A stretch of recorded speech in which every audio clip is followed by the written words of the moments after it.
Okay. Good evening, everyone. Thanks for joining us here at the January 23rd Town of Lewisboro Town Board meeting. For those in the room, there are two exits, the front of the building and the back of the building. And we have a lot of first responders here, so they can also help. If you will, please join me in the pledge. I pledge allegiance to the flag of the United States of America and to the republic for which it stands, one nation, under God, indivisible, with liberty and justice for all.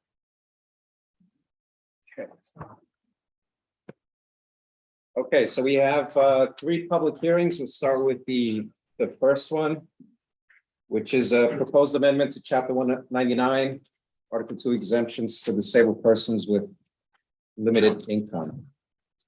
So basically, this is an adjustment on the income thresholds and a percentage of exemption from town taxation, property tax. Anyone here like to speak? Oh, yeah.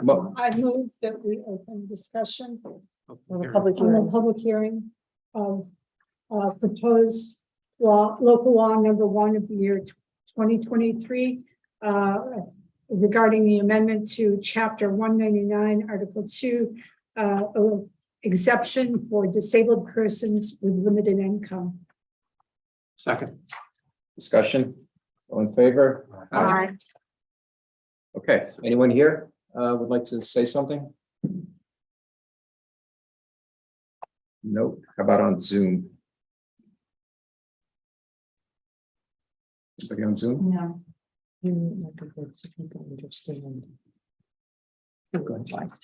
Okay. Go ahead. Oh, okay. Go ahead. Just so people are clear, this particular new ordinance would apply to those with income under $58,399.99. So I would expect it would not be. You're reading the wrong one. I'm reading, which one am I reading? We're local law number 1. No, she's reading the right one. The disability and the senior. Oh, at the same Yeah, time. local law number 2, but it's a same. Yeah, you're right. The income It's the level same, is the income level is the same. Yeah. Yes. I just wanted people to understand Okay. who it applies to in the town. And Greg, you said that's defined as just ordinary income, right? Gross income on return.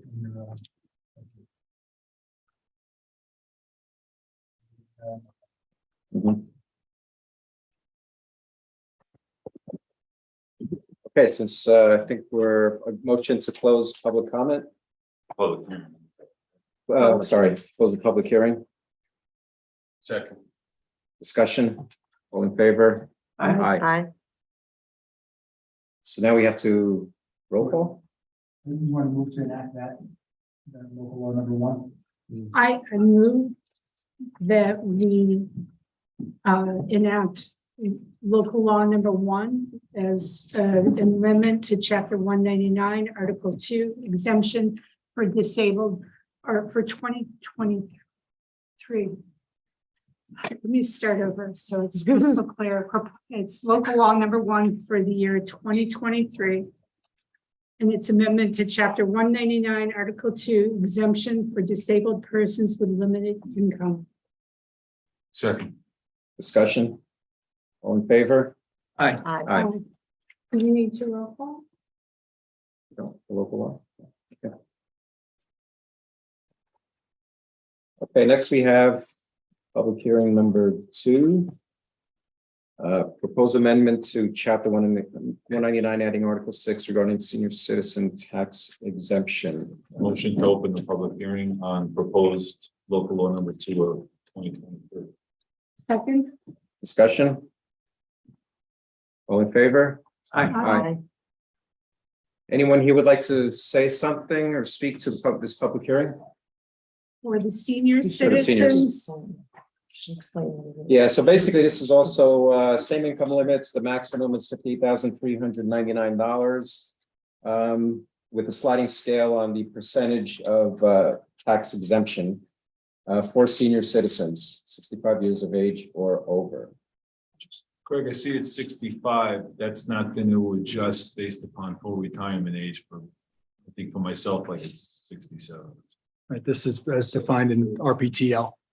You have to wait 2 years. At 65.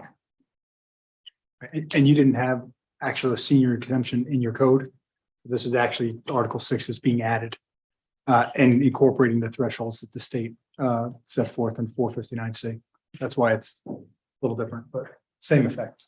We have somebody who wants. If you could step up to the microphone and state your name and hamlet. I'm pretty loud.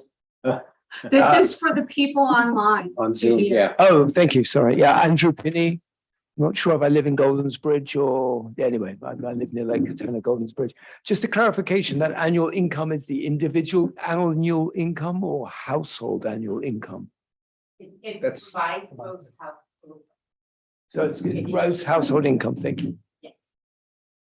Thank you, Lise. Yeah, thank you, Lisa. Anybody else? How about on Zoom? In this public, No. okay. Move that we close discussion? Close the public hearing. Yes. I'll second that. Discussion, all in favor? Aye. A motion that we pass local law number 2 of the year, 2023. Amending, chapter one, no, I'm adding. sorry, adding chapter, to chapter 199. Article 2, section 10. Oh, it's Article 6. I'm sorry, six. am I reading the wrong No, that's No, the you just municipal read home the rule wrong law. paragraph. So paragraph? Sorry, it's yeah, adding Article 6 to your chapter 199. Yes. correct. For the senior citizens tax exemption, with the stated income thresholds and percentage values for exemption. Second. Discussion? Just, this is the same monetary threshold for local law 1 and 2, right? Yes. Correct. All in favor? Aye. Okay, next we have proposal for local law number 3 of the year, 2023, which is amendment of chapter 199, of article 4 of chapter 199 of Town of Lewisboro Town Code entitled Volunteer Firefighters and Ambulance Workers Exemption. And basically, we have an existing exemption, which requires a 5-year term of service in order to get the 10% tax exemption on town tax. And what we're doing is modifying this to provide this exemption with 2 years of service. Right, so And that is the, we're repealing it and it's entitled and replacing it with the new one as you. You would, because your existing one would expire in 3 years under that section of the RPTL. Mhm. So you have a window here to opt or in. PTO is real property I'm tax sorry, law. real property Yeah. tax law. Yeah. And you have a window here to opt into this new, it's 466 A, under the That's correct, RPTL. right? And you can opt into that, and it does have the shorter time thresholds for entitlement to the exemption of service. Mhm. And it also has provisions for unremarried spouses of deceased volunteers. Right, which we currently do not have in our current. So as Greg, as it currently exists with the 5-year eligibility threshold, is there any standard as to what constitutes a level of involvement as a volunteer by way of, you know, anything? There's actually the authority, the authority having the jurisdiction over the company makes the determination as to what constitutes the level of service to be a volunteer who's vested in the proper number of years. So you have a fire district, the commissioners would do that. Ambulance district commissioners would do that. So they have to certify that to the town. And then that would, first, that's the threshold level for being entitled. And to that the stays that way with the new, That was in That both doesn't sections of the change. law, both versions of the law. okay, Because there's a sentence in there that I was looking at. It says town of Lewisboro to determine the procedure for certification. So I'm just trying to reconcile the town's procedure versus what the jurisdiction.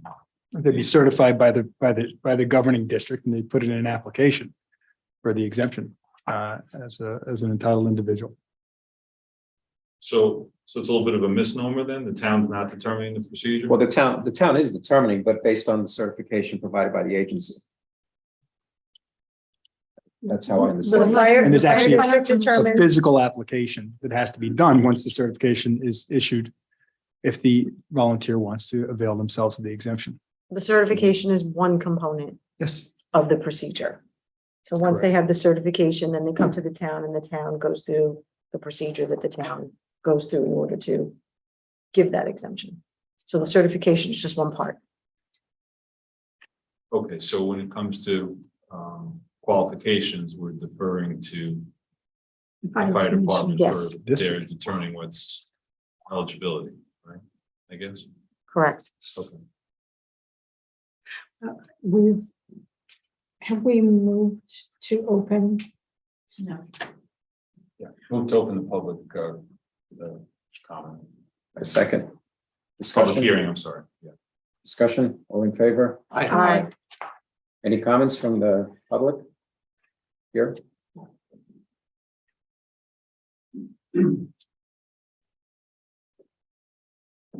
Hey, everyone. That's on. My name is Tom Benedictano. I'm the attorney for the Goldens Bridge Fire District. I'm also a member of the Goldens Bridge Fire Department. And I just wanted to note that the subsection D of this lists eligible people as enrolled members of the fire companies, the fire departments, or the ambulance service, et cetera. So in terms of the prior qualifications under the prior law, was that simply an enrolled member? Or is that listed as members who had a certain amount of credentials as certified by the fire districts? Because here, if we're going to list people who are enrolled members, that may be different from people who meet points and make certain numbers of calls and things of that nature. Mhm. So I did have a question on that, and I think that should be clarified for us, because this is a brand new law where everybody's opting in. And the fire district is a taxing authority, the school district is its own taxing authority, et cetera. So I think that's something that perhaps ought to be clarified as soon as possible, because I understand you guys are under a pretty short deadline. If you guys have any suggestions as far as, I mean, because you have some record keeping that you have to do, so normally, so maybe it's something that could adopt here that would. Or one of the things that I'm unsure of, and this is a new word in this statute, is enrolled members. So we have an enrolled member for 2 years, It's in your code as it exists now. and they don't necessarily make points or something of that nature. Is that something that is where we have the authority under this code as a district to say that is not meeting the criterion to set forth their certification to the town? Because if we are, that's fine. We just want to make sure it's clear. Councils. The Greg said, existing, no, we have that as a defined existing term. section, as it stands right now, has enrolled member. And that's the current statute. It's current, and that what's in the draft local law is from the state, Prior the state's mount that's law. from the state law, and we're fine with that. And you're going to accept it from the districts as what the meaning is and who qualifies. Do we know what that definition is from the state? No, No, it's not it's not defined. defined. And That's it's my not point. defined in our local code, Greg? No, No. there's a list of enrolled members in every department. Yeah. But, So would it be better, I'm sorry, Megan. no, you go ahead. Would it be better to say enrolled and, I don't think we get to change the wording of that, of the statute. This is from the state. well, we could do whatever we want. We Okay. can't do less than what the state requires. We can do more than the state requires. So that's their basic, that we have to have at least that, but if we want to make it more restrictive, I think we have some leeway. Yet this language seems to, Go ahead, I'm sorry. yeah, I was gonna say, this language is, as Rich pointed out, seems to suggest that there is a role for us in determining the procedure for certification. So That's is right. this something that could be, reviewed from time to time as a, as a exercise under this code? But the statute comes from the state legislation directing that all the taxing authorities must opt in. And that's fine, and the town is opting in, and I think it's great, it's commendable. Right. And I just want to make sure that we're as a fire district being charged with determining the list that gets submitted to you, and then that's your procedure for approval, is taking a list of enrolled members for 2 years in this instance, and then for the members who meet the senior eligibility criterion and whatnot. To be on the spot, so like when, for insurance for, say, Golden's Bridge, Mhm. to get insurance for the people in the department, do you have to provide a list of names, and is there a certain threshold that has to be done to get those people on the Yeah, list? the fire districts have their own thresholds and what's required with insurance contracts and entities of that nature, and pursuant to bylaws and district standards. And I'm sure each district in this town has its own set, and that's fine, but it doesn't necessarily mean that it's identical to this. So I just wanted to get a little clarification and then go back and advise the board accordingly. Council has given some, and that's fine, clarification where it's going to be up to us. And instead of certifying people who meet the 5-year standard, we're going to say it's 2 years. So I have here in some random Googling of New York public health law includes a bunch of definitions, and the enrolled member is here as any member of a volunteer ambulance service or voluntary advice, advanced life support, first response service who provides emergency medical care or transportation of sick or injured persons without expectation of monetary compensation.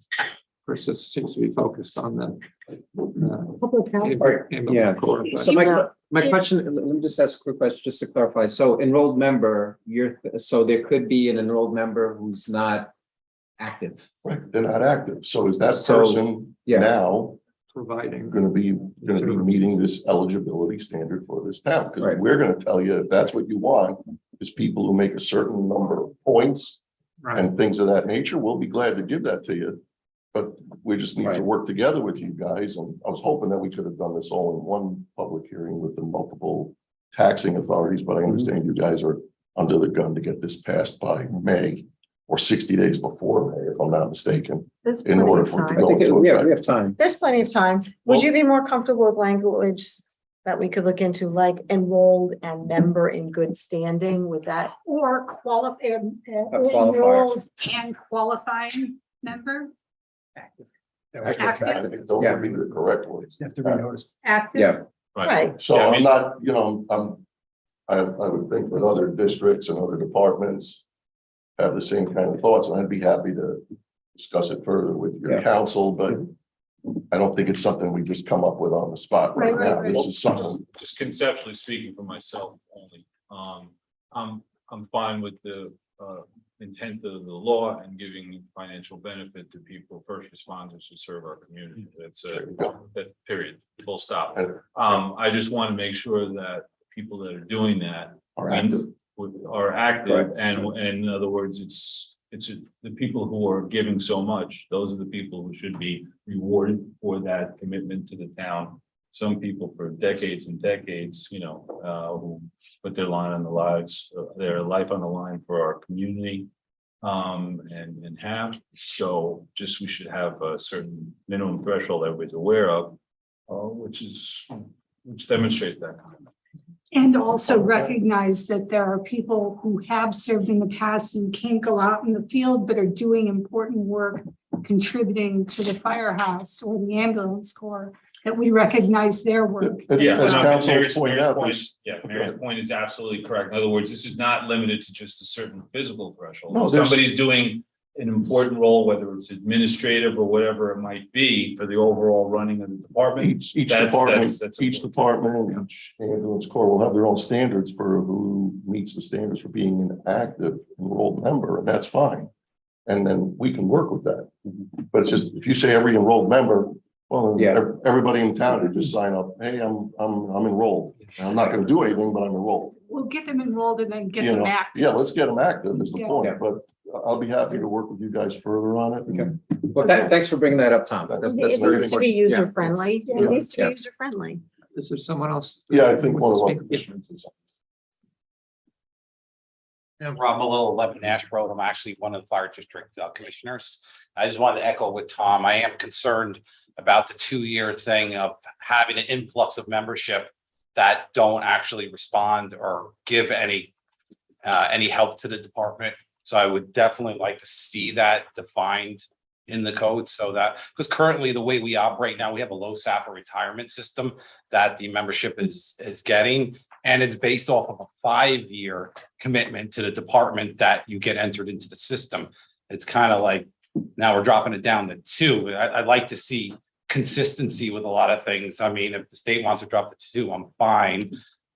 And we have a point scale that they have to meet a certain criteria to even get that retirement, which is so many calls, so many drills.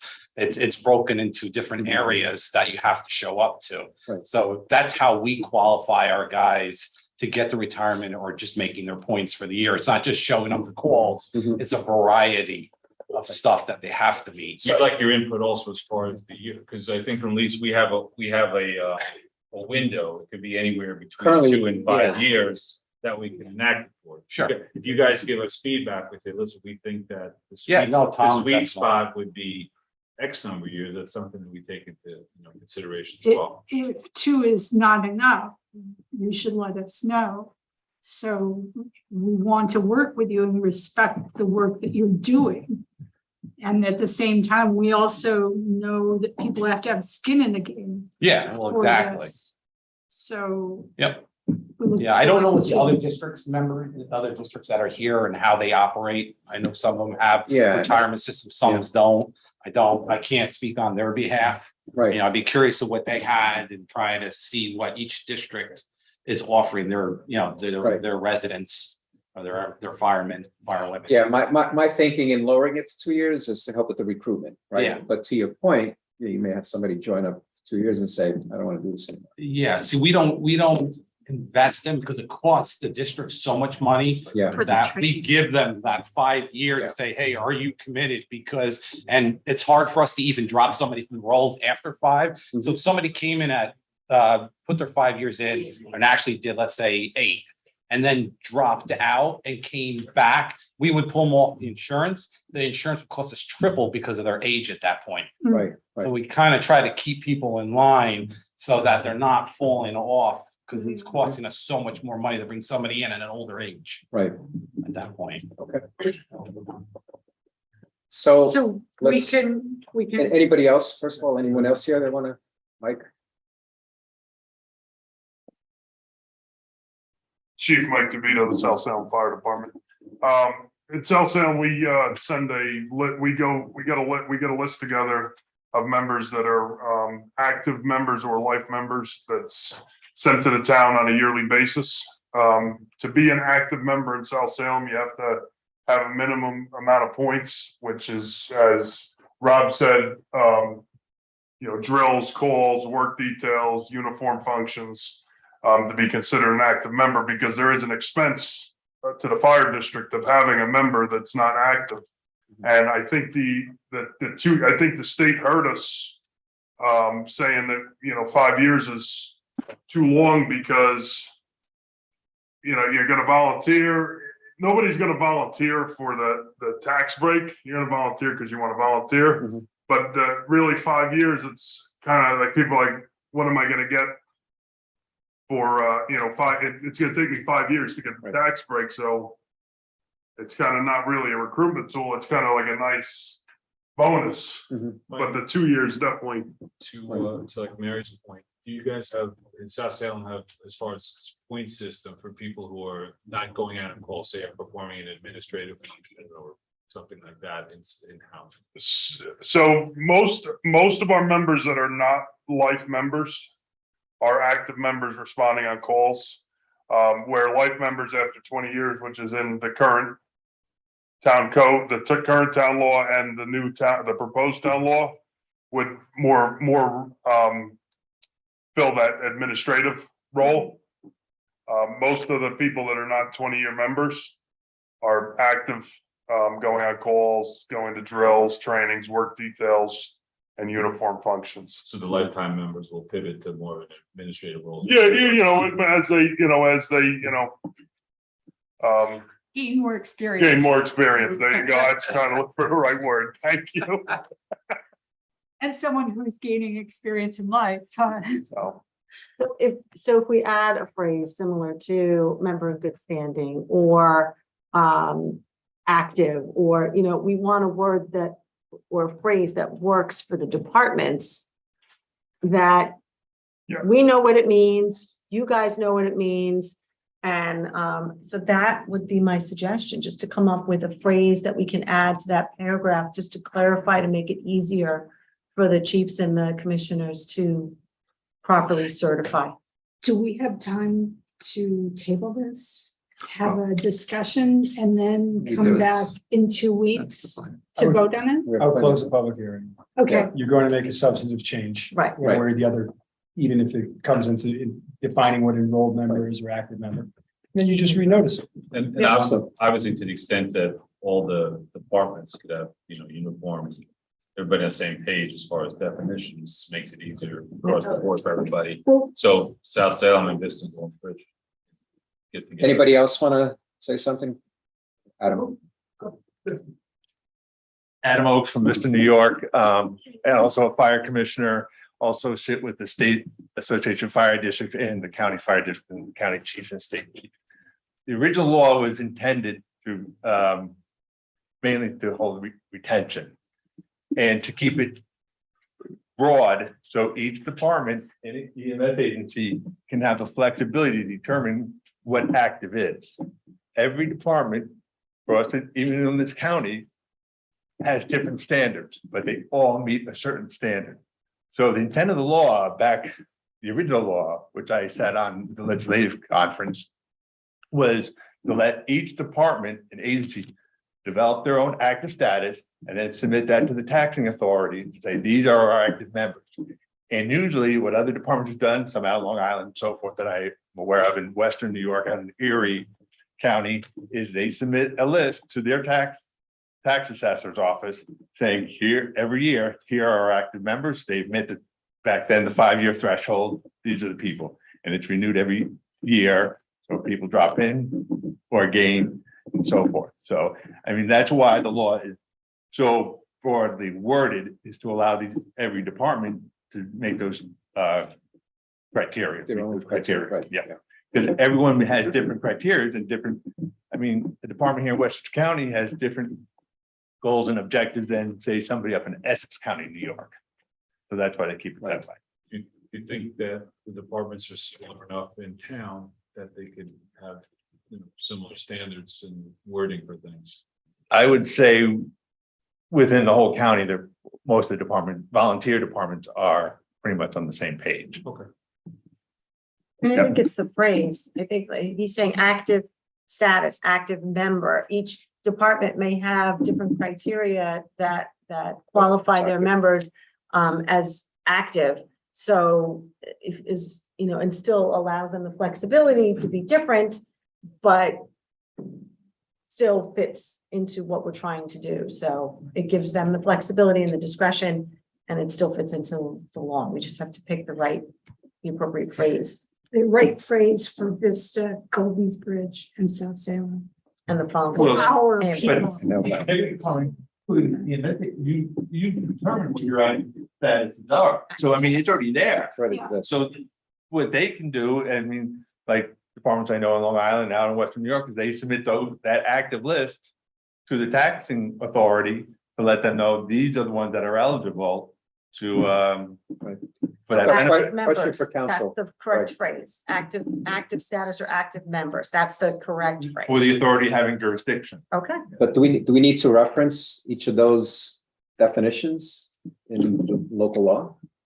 Do you need to define clearly what your parameters you're setting for Mhm. the entitlement to the exemption? And you should coordinate with the relevant districts Right, to make that determination. but if they each have slight, I mean, it sounds like it's similar Mhm. across the board, which makes it easier, I guess, but if there are differences, go ahead, Mike. Hi, Mark Sharon. I'm the Mark. president at LVAC. So the only difference, I think the fire departments have got a lot of similarity. With us, it's more schedule hours. That's how we Mhm. track activity and whether somebody's active. We upfront, as an organization, define a number of schedule hours that you have to hit in order to, be considered an active member. So it's clear with the members what that is. And we'd be happy to share that with the town so you know what our yardstick is. We do also include very, very few non-riding members, and there are people who are dedicated to things like treasury and fundraising and things like that, who spend a lot of time, a commensurate number of time, but non-riding hours. But that's a very small number of people. My sense is that we're completely in line on deferring to the individual agency standards, and the only issue is just to make sure it doesn't break the law somehow, so we're invalidating. And so that's just a matter of letting the wordsmiths. And sorry, the only other question I had, we're right in the middle of the town asking for our list. And, no good deed goes unpunished. I've already submitted ours, which is a 5-year list. So if it goes to 2 years, we'll need to adjust those to the extent anybody else has put in their list. Okay. Thanks. Anyone else? On Zoom? Wait, are we finished in the room? You guys We done? did. Yes. I just wanted to make sure. Where everyone's voice. No one on Zoom. No one on Zoom. Thank you. Okay. That's praise.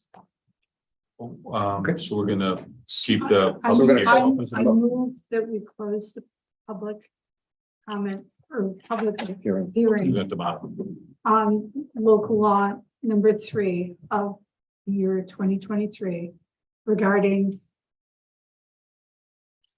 Article 5, amendment to Chapter 199, Article 4, entitled Volunteer Firefighters and Ambulance Workers Exemption. Discussion, all in favor? Aye. So now we have to motion to schedule another, we'll just table it. You could certainly set another public hearing. I would do it for the last meeting in February. So what's So you have our enough time. timetable Here, we want this enacted, working backwards on the 60 days, so we want it Yes, adopted. we want to do it by March 1st. March Gives you 1. last Yeah. meeting in February gives you that time to coordinate, come up with a new draft. Okay. And notice it. It's 2 weeks won't do it. Right. You have to minimum of 5 days anyway. Actually, And the last 10, meeting in so you need the end. February is- I move that we do a public hearing. That's gonna be a whole new, But just set a public hearing on that law. On that, For the proposed amendment, Chapter 199, Article 4, entitled Volunteer Firefighters and Ambulance Workers Exemption. We can hold in the number, proposal local law 3 is amended, I guess it's gonna be, or. unless you have one you're gonna sneak in tonight for next. Yeah. for next meeting. You have 2 that you've done, right? So it's going to be 3. Right. All I did was say the proposed amendment to Chapter 199. I didn't mention the law. That's good. Number. Good. It'll be- Second. Discussion, all in favor? Aye. I just have to say, I Okay. kept thinking about the Super Bowls when I looked at the Roman numerals. That would be, okay. We're moving on. So, well, thank you guys for coming. You're welcome to stay, but We also thank you for your service. Yes. In Thank you. keeping us safe. all right, moving on to communications. Yeah. What's 1 second? I just have a couple of, Just a second. Give them a moment to. thanks, guys.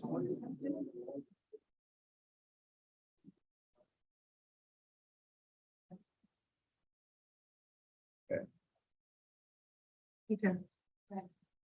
Communications. Communications, yes. So the only, what I have is I received several emails related to one of our agenda topics, which is the food scrap 2023 budget proposal. So I'm just gonna read a couple of them. This one is from John and Leah Greger.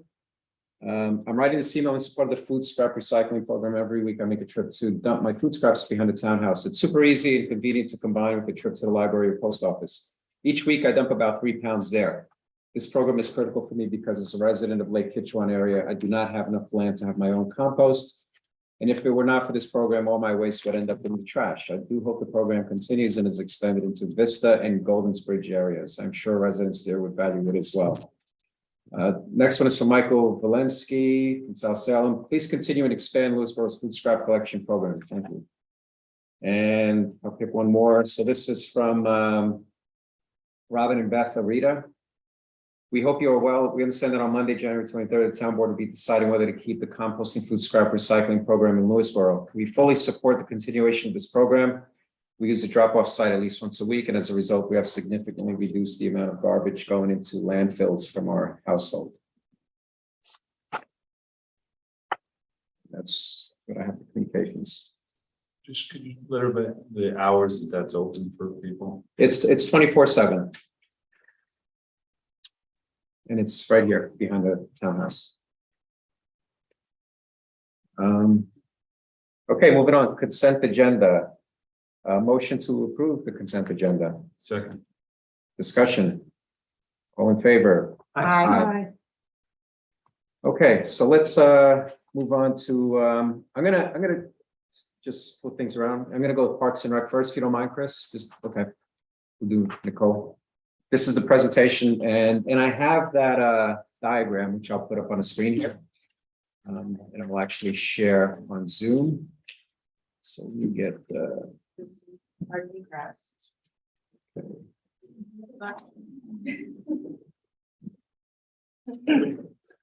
just give me a second to You wait, this Display the screen's up too. yeah, hopefully, let's see. Good night, Tom. Okay, good night, Tom. Thank you.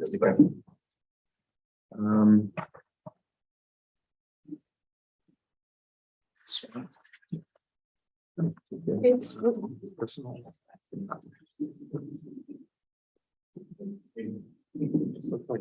Hey, Sean, is it is? So, Which of these are dark? oh, there it is. Okay, good. Do we want Netflix or Hulu?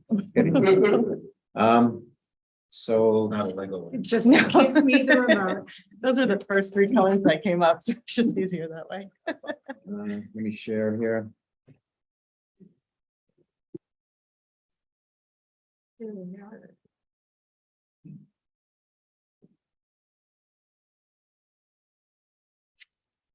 Okay.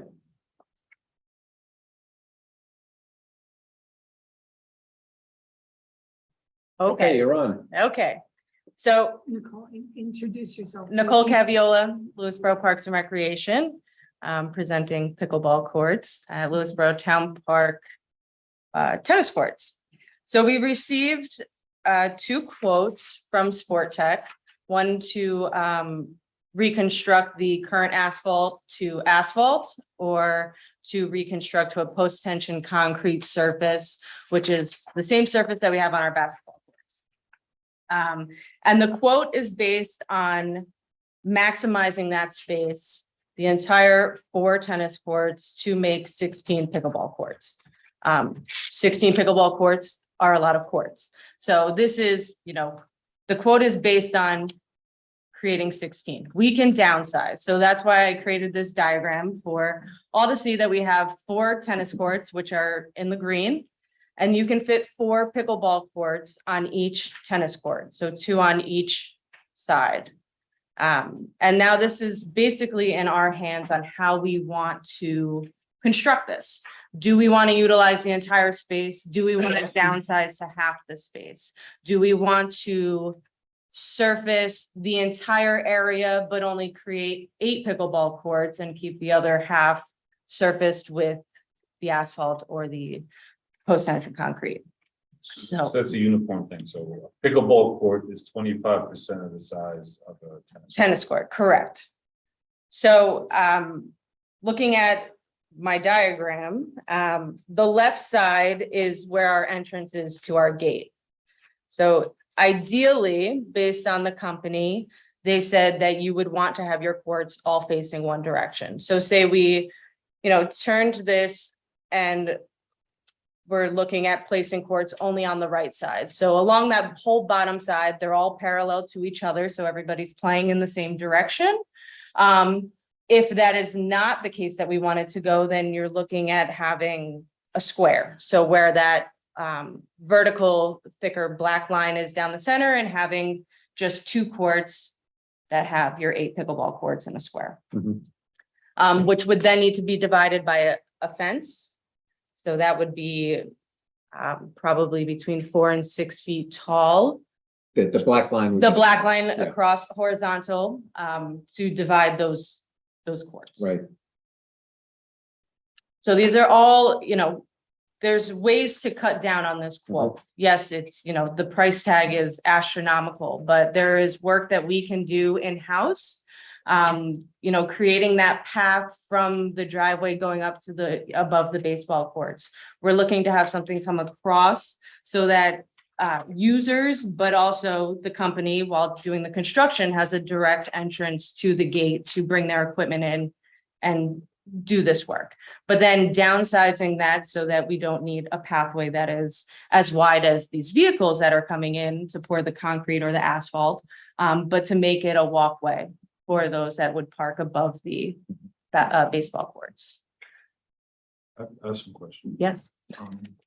So just for frame of reference, how many pickleball courts do we have online now? Because we got some indoor now from yes, right? Correct. So outdoor on the basketball court, along with our 3, we have enough equipment to do 3. Okay. And along with indoor, we have taped out for 3 courts. A total of 6 we have Correct. in our current inventory. Correct.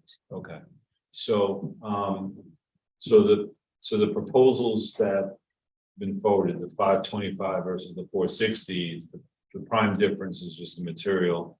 Correct. Where the 525 proposal is more, I guess, pliable, easy on the feet, more elastic material, or That's the And post-tension. The post-tension concrete, which also is going to move with the temperature changes in the ground. So, freezing temperatures and the warmer temperatures, allowing the concrete to move. There's cables when the concrete is poured. So it gives it that easier movement where it creates less cracks.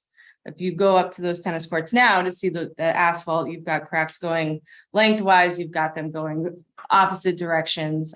You can see where they were, basically bandaged up and resurfaced. So the concrete really is the more ideal for that area. elasticity of Elasticity, yeah. Yes.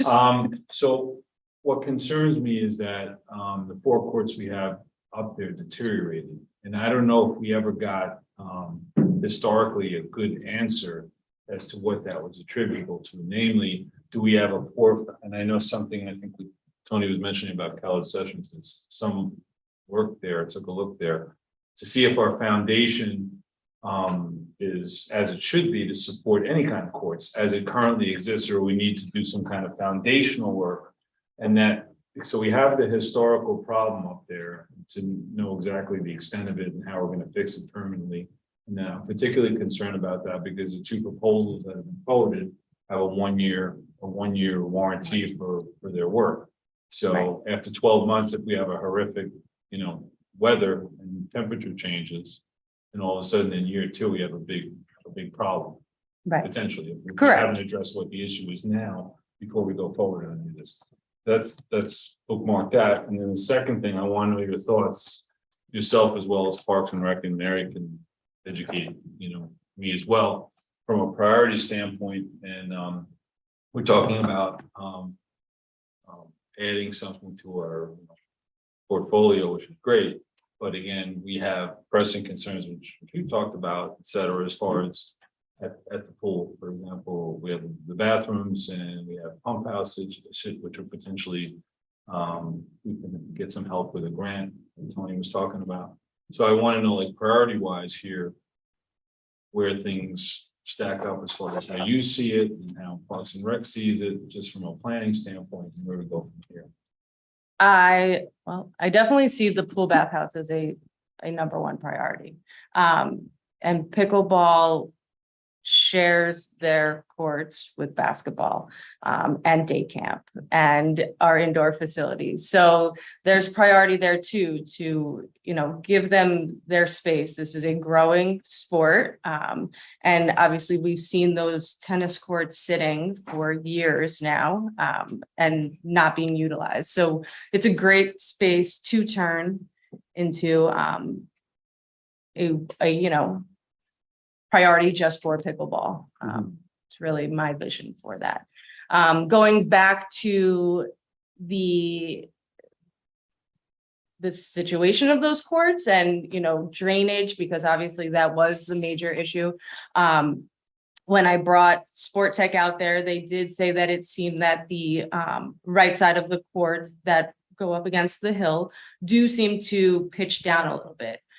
So their goal would be to pitch that more up so that the water is draining off the mountain. As it's coming down, it's going to continue going down.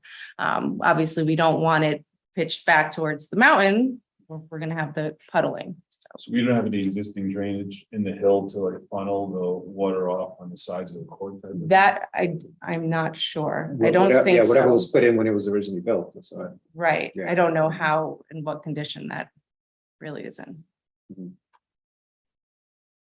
Yeah, it could be like curtain drain. Typically, there'd be a curtain drain on the sides. Yeah. Or So, soil or French drain. something. Yeah. So, yeah, and that's a big unknown for me, because we're talking about potentially, major investment without, and again, there's no doubt that pickleball is popular and people in our community are interested in it, and we should do something to address that. Well, this is why I was asking last time whether we could figure out what the revenue side of things was going to be, because $500,000. I mean, If it's a return on it, then maybe it doesn't look as bad as. right. I think it's very hard to determine what the return would be when they're utilizing basketball courts right now that we're not charging to use. So we can't put a lock on those courts because it's multi-use. Where for indoor, we sold 42 memberships permits, but brought in under $4,400. So it's hard to tell. Some of those members, I would even say those players, chose not to buy memberships because they would prefer to play outside.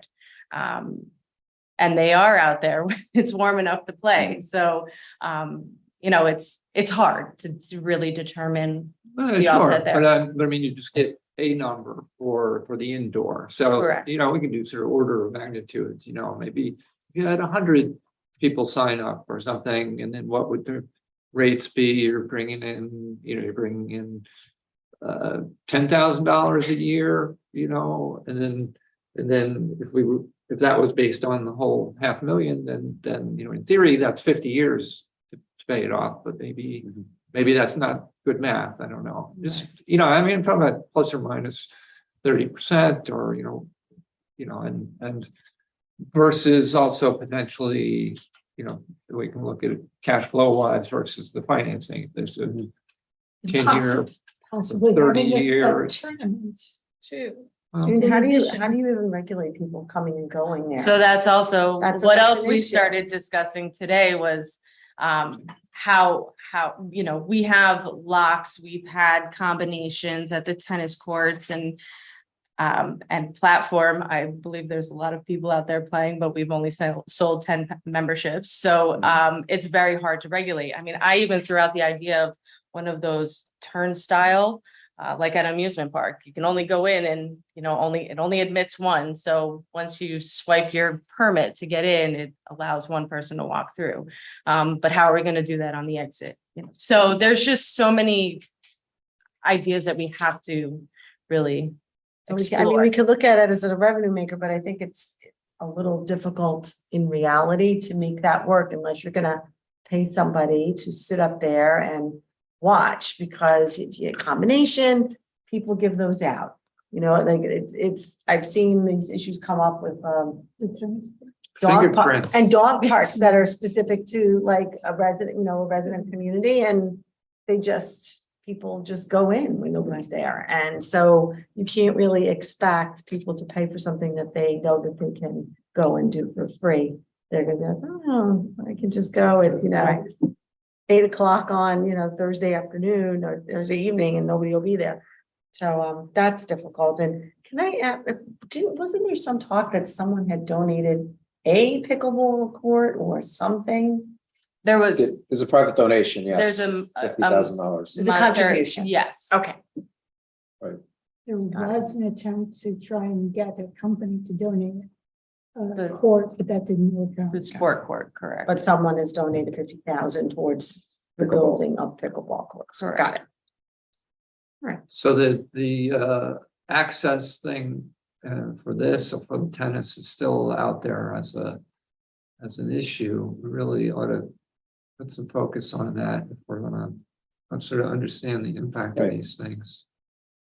We can. There's got to be new fancy systems, Yes, there has to be. laser beams and whatever. So at a high level, if we look at doing 8 courts, the simple math is you divide, if we go with the what's it called again, the concrete, the post tension. So he, The yeah, more sustainable. when I spoke to Angelo, he said, ideally, if you go with 4 courts, you're going to end up paying more when you see the usage and you want to put in 4 more come next year. But if you go with 8 courts, you're looking at roughly half the price plus 10 to 12%. So I did the math and we're looking at just under 300,000 if you went with 8. Now that's not, depending upon now the configuration, if you're adding fencing and all of that.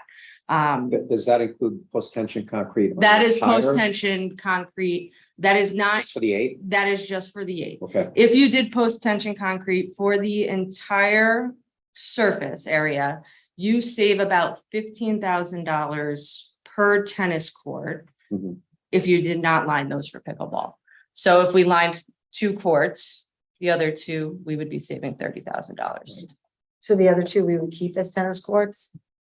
Or we would just, they could break up the asphalt and that could be a sitting area. We can, Randy and I threw out ideas to each other, asking the garden club if they wanted to contribute, maybe decorating it a little bit and creating a sitting area so that we don't have to put, we could pour concrete down. We don't have to pour it all down. There's so many ways to really calculate this and to save the money. I'm really concerned as far as, now we're gonna have the new playground. Well, this playground coming online, I guess, probably by May, right? So a target. The grand opening is Before that. June. Yeah. June. So we're gonna have that, and then we're something else, and then, that we don't have, and then the pool gonna come on, and, we have a great pool facility, and then the playground, and looking at, and then in the middle are, bathrooms that are, 30 years plus old that needs to be modernized, that's kind of in the center of everything. And you're kind of just taking away a large part of the experience of the town park. If you don't have that at the center of all of it, decent bathhouse, pump house, that affects everything for the next, generation. So I think that, to me, that should be first order of business. You can do it along with everything else, but I think that it should be first order of business. So if that's not addressed, conversely, if you have a problem with pump house, you have a problem with that, that's a real problem that's gonna be staring us in the face come swimming season, come Memorial Day. So it's a good opportunity for us to look at all of it. I think we should. Yeah, I mean, the bathhouse, that is, as Nicole mentioned, it is another priority item. We just need to figure out what we're gonna do with it. Is it gonna be a complete tear down and start from scratch, or renovation of existing? I would think that'd be a question for an engineer to come and look at it and tell us how bad it actually is. I mean, we can look at it and go, it looks pretty bad. But unless an engineer comes and says, you know what, you can put Band-Aids on it and make it look pretty, but at the end of the day, you need a full knockdown and renovation. That'd probably be the best way to go, is we need to find out the best, Right. because again, if you're gonna do something, you want to do it the right way. and not look back in 5 years and say, oh gee, I wish we would have done that. Mhm. And Andrew's point's a good one as far as should we also, as initial, should we have an engineer look at all townwide parks and recreation facilities to see where we are across the board, which gives us an opportunity to plan, through for the next generation. We could see our priorities, we could have our wish list, but also based upon how structurally sound things are and what we set a timetable for, making sure the facilities are in good shape for the next generation. Right. Yeah, I mean, that's, it's doing an extensive Mr. engineering Supervisor review. Engineer. Yeah, to what extent do you do that, right? That's major. Yeah, that's major work. That's a lot of facilities to look at. Although I agree that's a great idea, like conceptual wise, I think we should really just focus on the pool house. As Yeah. the main thing that needs to be up and running, the thing that gets the most use. And during good weather and with everything else going on in the town park. I mean, there's other things, I agree, that need to be fixed and renovated throughout the town, but Either we can that limit it, pool house. to town park, town park, basically, you do it that way. Well, we had, so with the playground, we've improved the engineering, the stormwater mitigation there with the current work, right? We have, some work that's going to be going on with the pavilion. We've upgraded the lights. The tennis courts were, and on the LBA side has been significant improvement on the field and the dugouts and all that. So the tennis courts are the thing that stands out. And that's where a lot of people were vocal about this. And it's been taken up in the PRAC meetings. There's been multiple discussions, even when Dana was here, and probably, I don't know, recently. And since then. Yeah, we've had that public-private partnership option that was presented to us. There have been a lot of presentations, but Yeah. It's not a zero-sum game. The Parks and Rec has a lot on their plate, but there's a lot that can be done in the town. There is nothing to say that we can't work on the pickleball courts at the same time as the bath house for the pool at the town hall or town park, excuse me. And also work at other places as well. I know I've heard a great deal from my fellow residents of Vista that Vista Park has been neglected and can use a touch up in some very easy ways. And Fox Valley's bathroom facilities also need some help. So that obviously the town park is our priority, but it's not to say that we can't do the other things as well. I think, the pool facility as it is, aside from the pump house and the pumps, which is a smaller project, start to finish with the bathhouse. It's not like it's going to be done this year. I mean, at the end of the day, it's not gonna be done this year. You gotta get the engineer in, and then you have to get plans, and then we have to choose a plan, and we have to choose it's a process. It's not gonna happen. Whereas something like the pumps for the pool and the pickleball courts are a shorter. It's a Right. shorter plan. It's from Yeah. start to finish. And both can go on at the same time. You could be planning for the pool and knowing, okay, by the time we get the estimates in as to what it's going to cost, we'll have a better idea of where we need to go as far as where that money is going to come from what sources we're going to try to get that money. And this project can be going and completed. And maybe while we spend the time and effort to design and figure out what needs to be done at the bathhouses, there could be an intermediate solution like repaneling the showers, and those are some of the things that I saw that were like in really bad shape, right? There's a lot you can do to spruce it up. But and make identifying it the scope of presentable. what we have may also give us an opportunity to, reach out to our state officials to try and get some funding, because we're early in the budget process. So I mean, we've got exemplary results from Chris Burdick as far as with the town playground. So Yeah, but that's not gonna happen till the funding, the cycle it'll be next year. Okay, Right. we should Yeah. identify the scope of what the issue is and what the cost is, and we can look to try and address it. Nicole, you're going to say something. I reached out to Joe Tremelli, town engineer, because I sat in at the pool facility back in 2017 with him in the dead of the winter. And that was the first discussion. So I brought him back in to really find out what kind of calculations were given, because I know he had met with Dana multiple times after that. And there were quotes given. So he had supplied me with some stuff, and we are actually meeting on Wednesday, just to start getting that ball rolling again. But again, we need to know exactly what we want to spend. We want to know what, exactly what we want to put into that, what this is going to look like.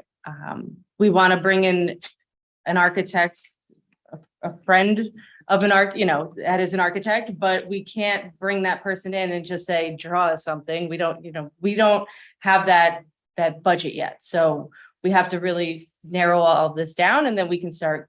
And Going Dana forward. had presented to us some very, very rough ideas, I think, which were like, well, you're either gonna kind of stay in the space you're at, or maybe add a second floor, I think I recall that, but that was one of the. That was one of, and that was Ideas. including the, putting the guards above on the second floor. I think keeping the staff in that separate building that's across from the bathhouse is perfectly fine as is.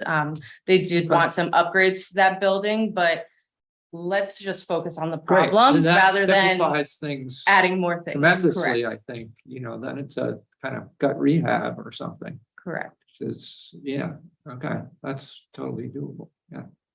So at the end of the day, I don't see why we can't do both things simultaneously, because you're not spending the money at the same time. One is in the planning stages where the other one is relatively clear, Yes. right? 100%. I just want to move forward on both tracks that we. It's. We're not neglecting it. Definitely not. Right. So we obviously, it sounds like we're going to continue the discussion. I'm not making any commitments at this point, is what I'm hearing. I think 8 pickleball courts and not 16 is Yeah. probably a smart. What's the Step. construction window Primarily. from So beginning if to end? If they begin construction in March, we're looking at end of May, early June completion For the summer. for the pickleball courts, correct? So it's a 12-week window, basically. Roughly, yes. If we went with the 8, is there a way to make platform tennis happen in the other half of the space? I don't see why not. I don't know the exact dimensions. I didn't bring the quote for the platform.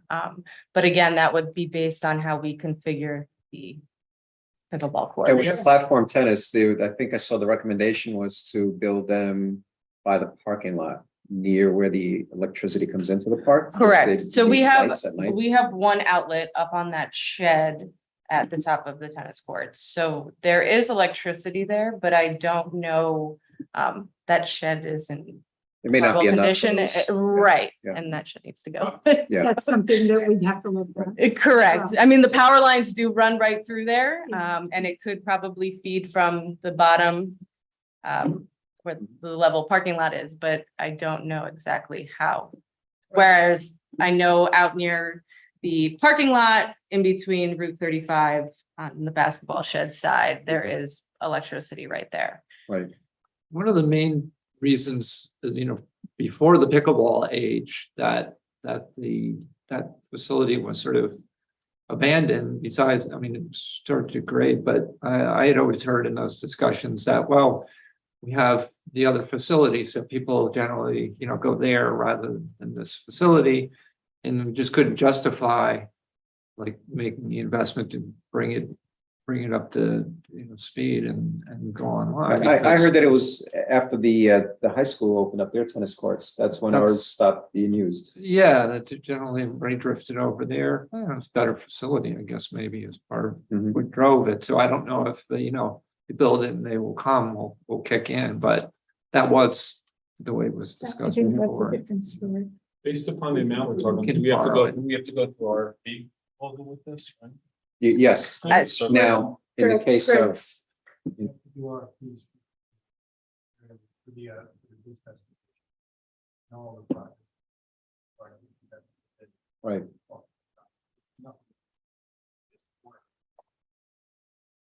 now with sports court, they're under the state of Sport- GSA. No. For, they can't build tennis courts that way. They're not well for the pickleball. Is there something off state bid? Is that what you said? Yes, that's what I was told. So if that's the case, You could take them, you still have to have a design. yeah, Okay, but if Right. there's a state bid list is usually goods. It's usually not construction. There are Right. some, so is there a contract number in what Sport Tech had here? That's New York State OGS contract number? I don't think. I don't think it was, but that's something that would need to be clarified. Yeah, maybe the equipment itself. But Like the that equipment is is not the much goods. equipment. And then, and maybe the materials, but Right. in terms of the construction, it gets dicey. Right. With respect to that. I didn't see an OGS number, but I could have looked past it. Mhm. So we have to get clarification on that. So potentially, if we look at 8 courts, you're talking $300,000 roughly. Roughly. And then you have the $50,000 private donation, so it's $50,000 that we need to come up with. Correct. Yeah. And I did look into when the RFP went out for the basketball courts and who those were submitted to. So I do have some other contacts to reach out to for this bid. Should Do we- you recall how much those were? They It was were, just restriping, right? It wasn't the No, surface. they did the surface. Oh, they did? Okay. Because they did put the post tension and that was Sports Tech. And it was I think he came in at 109, why For is such a big difference? 3 courts. 2 basketball courts. And it's a smaller surface, so it was 108 by 120, I believe, Okay, for 2 basketball courts. but when they And this was back in 2015, but when so they added the pickleball, what was that? What was the price to add the pickleball to the basketball courts? that I You don't know. that? I couldn't find, I did not find that. Yeah. I just found the construction. Okay, that was done during, when I was on the town board. I thought, we can look it up, but I thought it was, I was gonna say it was like $40,000 maybe. But it was basically just restriping, the surfacing had already been done. Correct. right. Yeah. Okay. All right, so To be to be continued, continued. Is pickleball like a sanctioned game for? Like, is it an School. Olympic sport? What are you asking? No, I mean, no, I'm saying, in other words, if we talk about people that, generally. With more life It's experience in- than that, I'm just saying, it's I think in- is it gonna circle back towards? Kids. They may, because I know that Tony Lewisboro School District said they wanted to get rid of those platform tennis courts. And they were focusing on other racket sports, so that may fall under their other racket sports. Not quite sure though. Mhm. Right. Okay, do they play at night? It's typically places days, do. Yes, they do. At the Okay. basketball courts, if nobody's playing, yeah, If you they give do them turn the lights, lights but on. we don't have lights up at the tennis courts, right? We do not, Okay, yeah, I didn't think so. Okay, but that would have to be considered if you're also thinking of platform up platform there. up there, yeah, Correct. Okay. And Okay. heaters and all the Yeah. accessories, so. exactly, yeah. Thank you. All right, well, Thank thank you you. very much. Thank you.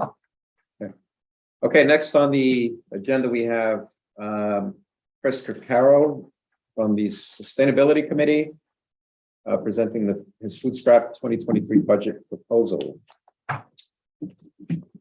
Thank you very much, Town Board, for having me. My name is Chris Caro. I'm the sitting chair for the Sustainability Advisory Committee. Today, we want to be talking about our proposed budget for the 2023 food scrap recycling program. In April of 2022, the Town of Lewisboro Sustainability Advisory Committee, under authorization of the Town Board, started a free to use and voluntary community food scrap recycling program that allows town residents to drop off their food scraps in secured collection bins, which are regularly collected and used to produce high quality compost.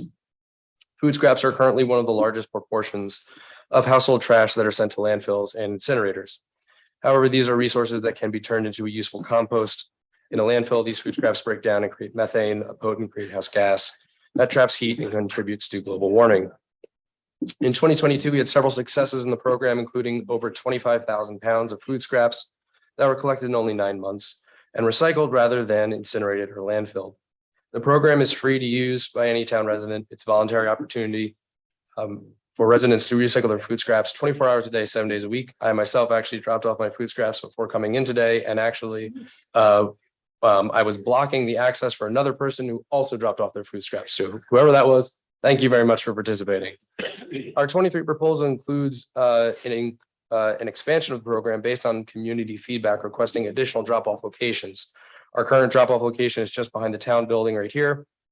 However, we wanted to be adding an opportunity for a closer location to our Goldens Bridge and South Salem Vista residents. So we have included in here the placement of bins and collection at Onatru Farm Park and Fox Valley Park. In addition, we also be looking to add purchasing additional composting kits that would allow new people to be engaged in the program in order to allow them to compost more easily and more cleanly.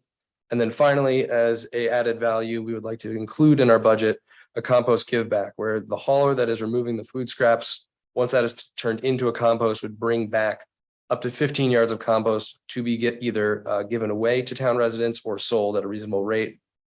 And we've included that under 3 items in the proposal below. We request from the committee that you approve items 1 under each of these 3 lists. These are our preferred alternatives.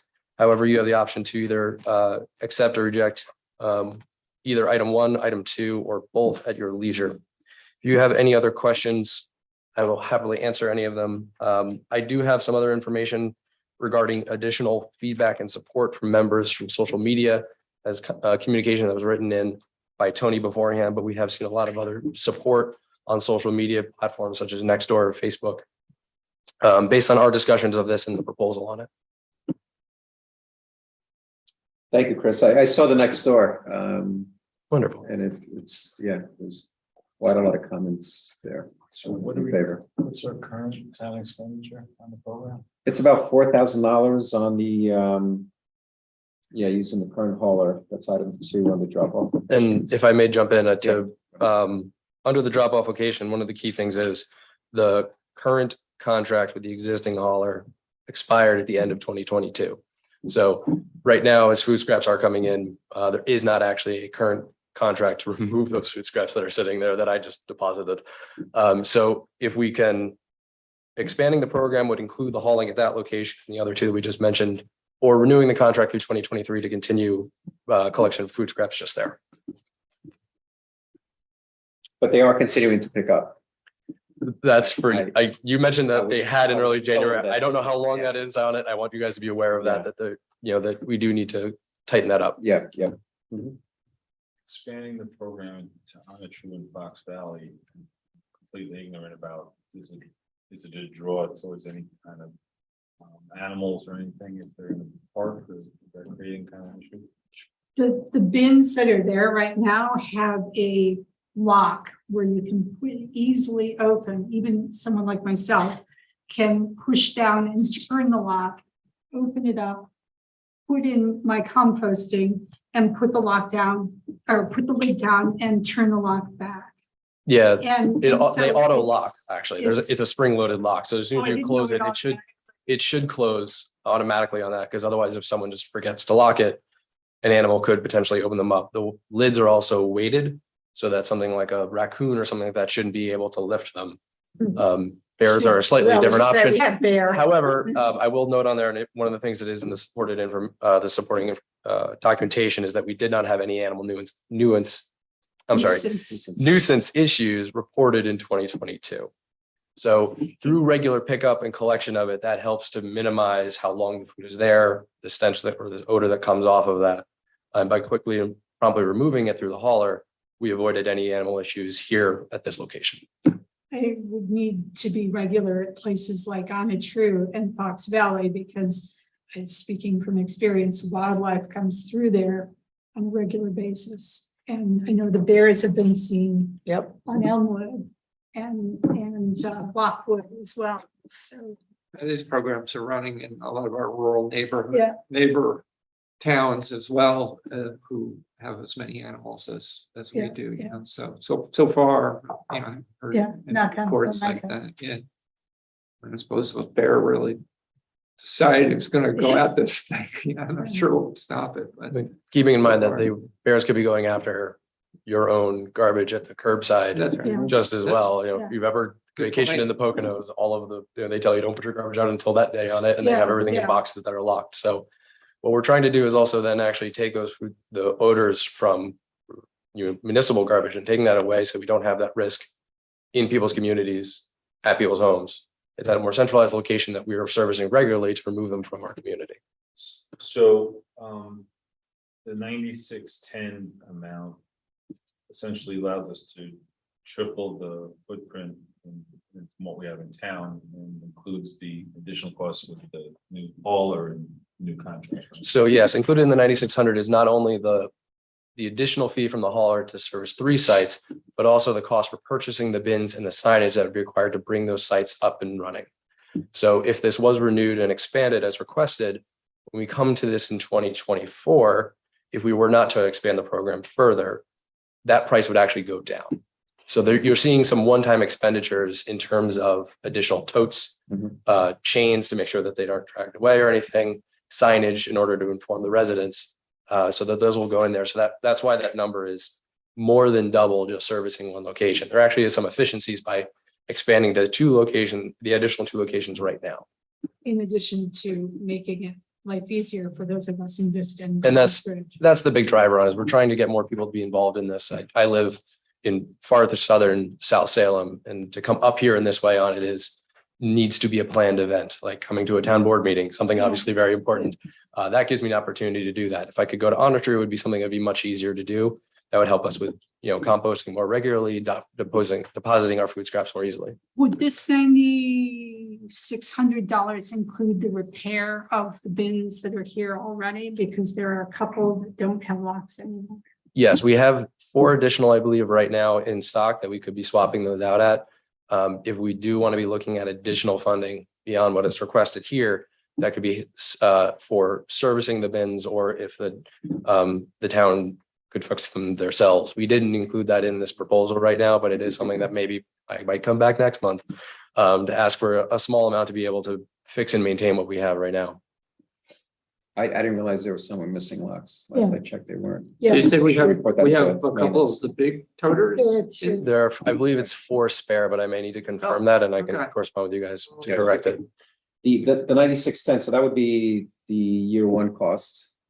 What would be the additional cost for the hauler? I would need to pull up the full budget. I unfortunately do not have that Okay, completely in front of me, but I believe it is somewhere on the order of approximately $1,800 is the one-time expenditure of the bins and signage. So you would assume it would come down by about $1,800 for Right. the continuing hauling at the 3 locations. I can provide you guys in supplemental information the exact budget so that you know what that breakdown is. Right. Try to be quick and concise of just expending it would fully kit out the additional 2 locations and continue the program at its current spot as well. Right. And then the composting kits, that's cash out, but we are recovering that over time as we sell the kits. Depending on which rate we would sell them at. They had previously been sold at $25, which was at cost at the time. Obviously, things have risen. We asked the town as a value to community to help supplement that a little bit so that it stays at the same $25 rate. The kits last time we sold them, I believe, full or nearly sold out. We have a few left potentially that we look to be selling at various community events as we get into the next year and into the spring, or selling them at a cost to the town. So there wouldn't be any additional cost. It would just be an outlaying of upright funds or upfront funds. And then eventually we'd be able to recoup those. Right. And the same thing for the compost. It's either outlay it and provide it free to the community, or selling it at what rate would be considered reasonable. So the composting kits, the 2 options, the first one would basically be with 100 kits, it's $700. That's the cost of the $705.58. If we sold No, them at $7 per $25 a kit. And we're fully sold, to clarify that. Right. It's $700. So you're comfortable that these are competitive costs for all these Oh, components Something here? like that. Oh, yeah, and looking just for to get just a countertop composter, just to hold the food scraps, to take them out to the bin or out to your compost bin on, for Christmas, just like, because we had been using an old spackle bucket, sustainability, we reuse things. Just to find a bin was like $25 to $40, and that's just the little bin. What we're selling here is a value to the community is not only that countertop bin, but also a large one that can stay in your garage so that you can compile multiple pieces together on it. It's actually several items together. Okay.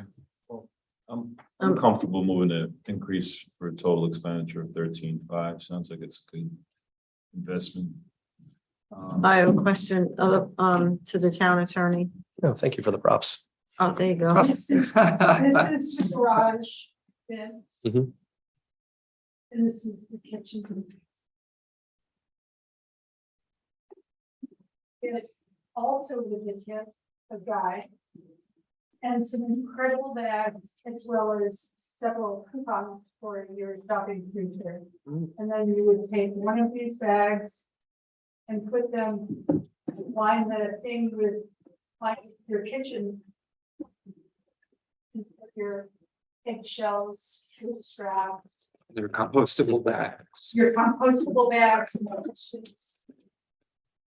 And then you empty it every so often into your garage bin, and then you take the garage bin to the. Yeah, and that's actually the one that whoever was the second gentleman that was outside, that was the exact bin that they used to drop off their food scraps tonight. That's what I did before. So, Thanks for modeling. Questions. Yeah, I appreciate it very much. Thank you. Question to the town attorney is, the placement of these bins, are they subject to any secret review or anything? Okay.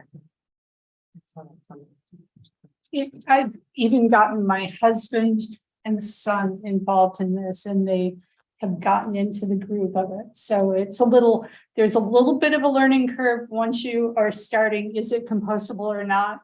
But once you get going, it's really great for the community. Yeah, and in particular, the program that for our food scrap recycling program, because it is an industrial style food scrapping, this can use a lot more types of food scraps than you could put in your backyard composter. In those instances, you need to be focusing on greens and browns. So brown leaves, green vegetables. You can't be putting anything that is any kind of meat, oil, dairy, anything that any sort of animal products. With what we are presenting here, because it's an industrial scale, anything that comes off of your plate, anything that is shells of shellfish, whatever's left over on a steak, whatever you don't eat, any of that's organic in any way can go into the food scrap program. So it is an additional benefit to even those that may be composting in their backyards. It still provides even to them a value and an option in order to avoid sending these types of materials to incinerators where they are burned inefficiently and actually are detrimental to the incinerator. And the compostable utensils that we're getting in a lot of the Yeah. restaurants, even our local places. It provides, It provides the actual intended, end of life position for them. You can't use those in your backyard. So you can bring the utensils, you can bring the cups. Thanks you for adding that, Dan. There are even now K Cups. K Yes. cups that are compostable. Thank as well. goodness. That's the word scourge. Yeah. Environmental. or the ones that you fill with your own coffee. Yeah, That works. I have a question on the compost give back. Mhm. So who is providing that? Is that the hauler? Yep. Who's delivering that? And so we need to find a spot to put those 600 or 15 yards. 15 yards, Yeah. yeah, $625. Okay. 625 yards would be, Yeah. we would really need to go find a space for that. Right. That'd be a lot. Where would we put 15 yards of compost? Let's find a spot. we would have to have an I event. would say not the parking lot above the baseball field. Do we still have chips there or are those gone? No, those are done. Okay. Hopefully, whatever location is identified, the compost would not be there very long. I imagine people Yeah. would be quite interested in getting some. Yeah. So I think we need to figure out and plan exactly where. Yeah, it should be moved. and the date of that delivery too is to be determined. That wouldn't be happening immediately upon execution of the contract. We would be able to schedule that So if we- either something If we budget it, it'll be, subject to satisfactory, the actually spending to be subject to satisfactory, arrangements for that. That should be fine.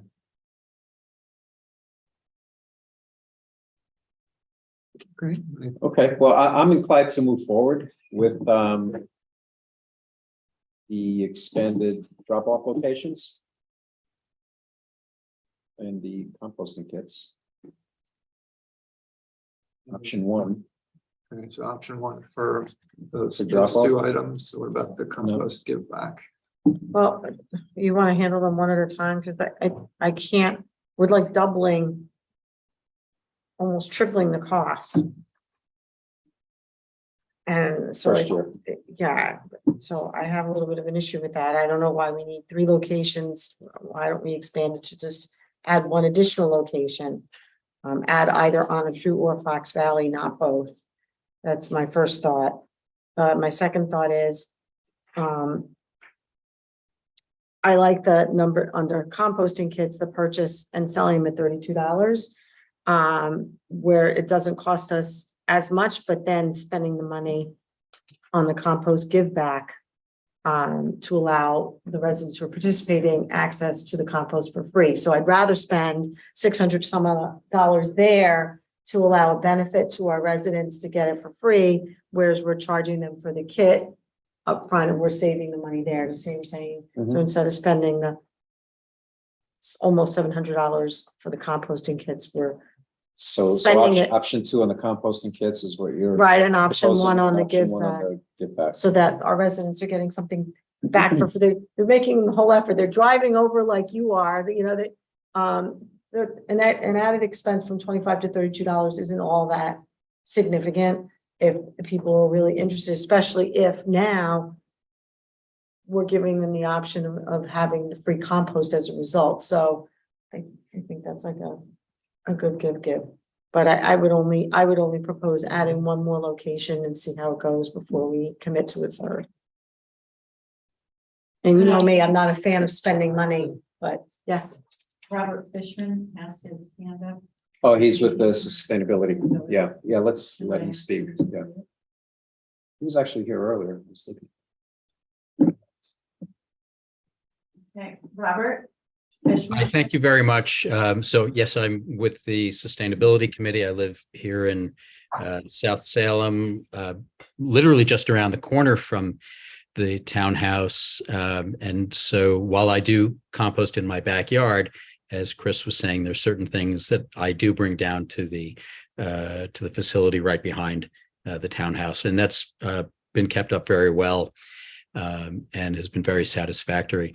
I did see a lot of the comments that Tony saw today on Nextdoor and some others on the Facebook page in anticipation of the meeting this evening. And the feedback obviously is very strong, as Tony mentioned, but one important point that I'd like to add is that the feedback was asking very strongly to be able to make this more accessible for residents in Goldens Bridge and in Vista. And so while I certainly understand and respect the idea that, we don't want to be overspending, the reality is that if we select one of those 2 locations, we're sort of knocking out a third of the residents of the town and saying, we're going to make it harder on you. For me, it's easy. I walk down the street. For people around Lake Truesdale, they walk around the lake and drop things off. But for those that have to make a long trip over to the townhouse, it's problematic. And as the goal is to take food scraps out of the regular trash and put it into this type of recyclable waste stream that is then able to generate compost and not generate methane in the atmosphere, I think we would do well to expand it to those other two locations, considering the geography of the town, I find it hard to, pick from one and block off the other one. And I think that the payback in what we're able to save in our carbon footprint will be significant in doing that. I know the town has talked about benchmarking its footprint as well. That's one of the commitments that this board has made in the past. Having the ability to reduce our footprint will be, I think, significant. And I'm really echoing not just my own thoughts, but the feedback that we've heard as a committee and on social media from others in town. So I'll leave it at that. Thank you. I'll make a motion. Thank you, Robert. I'll make a motion to increase the food scrap recycling program expenditure to 13,500 for the year. Who's the hauler, by the way? Suburban. That's the only thing that maybe we can work on with this is that there have been, I have heard people complain that sometimes they pick up way too early in the morning, like 6 a.m. That's an issue. Here? Yeah. Okay. And perhaps they 6 can, a.m. is the legal time. Yeah. but They've shown up at 5:30. I believe that we have 3 bids in CRP, curbside compost, and suburban. And I believe that CRP was the lowest of the bidders, actually. And their compost location is actually closer to us than what Suburban was using, which is up in Ulster County.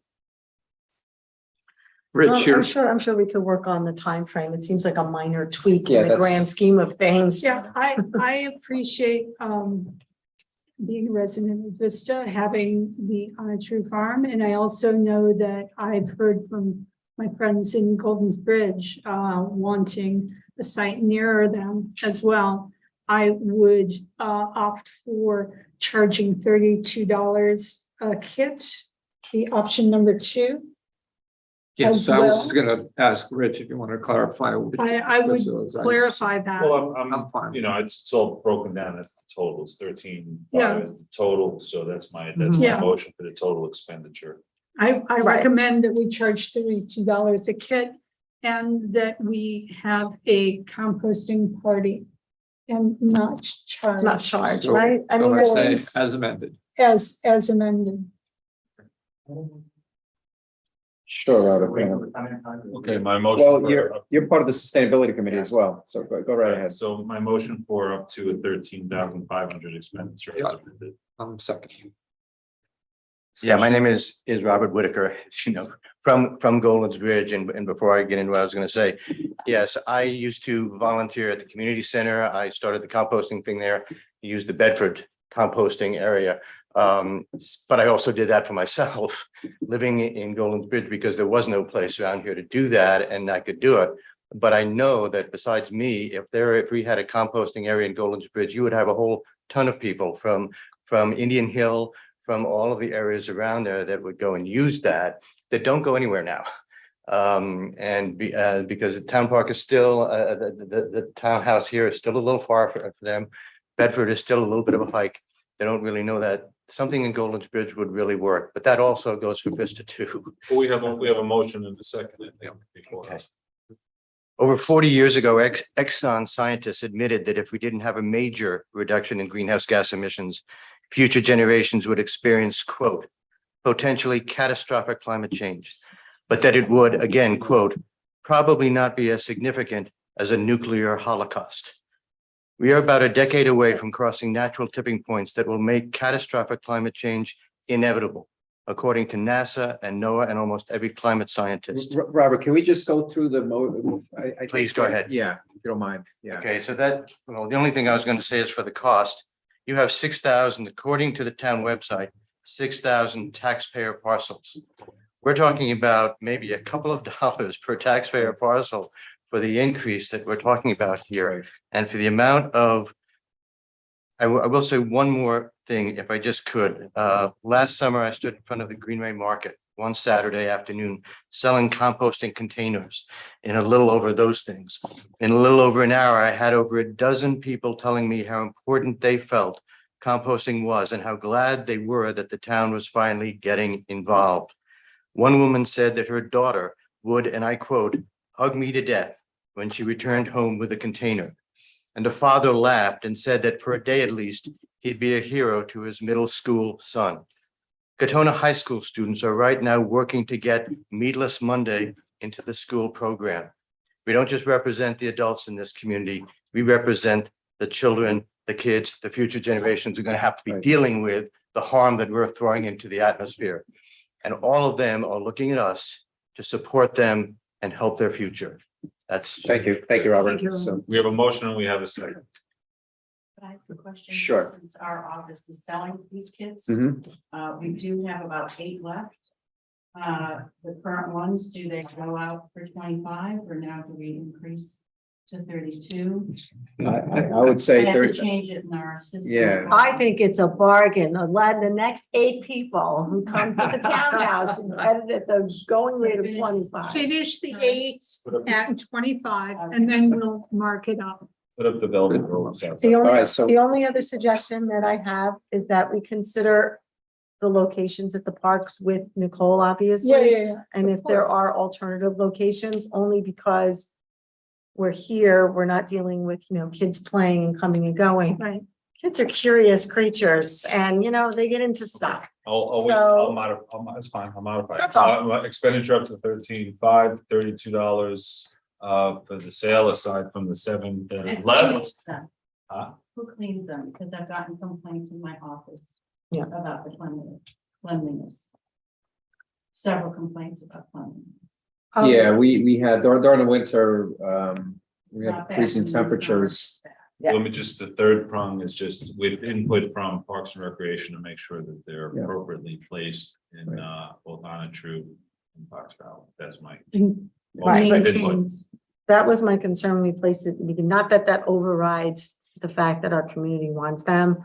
But again, it gets dirty. We've got issues more specifically at the parks with animals and bears that they have to be maintained. So the question is, in this type of agreement, who's responsible for the maintenance? It's not like, Suburban or one of the other haulers can, stop by every day and, so who's. Well, they gonna make empty sure? them, right, at the whatever. Here it's a Regular. Wednesday, every Right. Wednesday, they empty them. Now, what happened during the cold spell, and this is brought to my attention by Robert Fishman, was that there was stuff at the bottom that wasn't dumped. When they dumped the bin over Got to there, it got stuck. We'll have to keep an eye on that, because obviously it's taking up space. Right, but in terms of voters, there hasn't been, because once you're locked, there's no voters.